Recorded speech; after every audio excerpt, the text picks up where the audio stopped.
Yamaha, која со деценија е еден од најреспектабилните производители на скутери во класата до 50 кубни сантиметри со представувањето на Neos, сврте нова страница и започна да го електрифицира овој сегмент.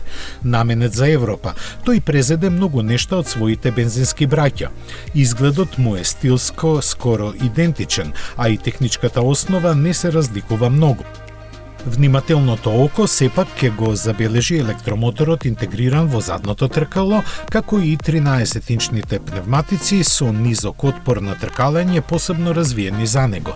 Под седиштето има место за кацига, но само во основната верзија која се испорачува со една батерија, чиј капацитет е доволен за околу 35 км возење. За полнење се потребни цели 8 часа, а кој бара повеќе може да докупи уште една батерија со што автономијата се удвојува. Yamaha Neos има два режима на возење. Стандардно, излезната моќност на електромоторот е 2,8 конски сили, а максималната брзина 40 км на час.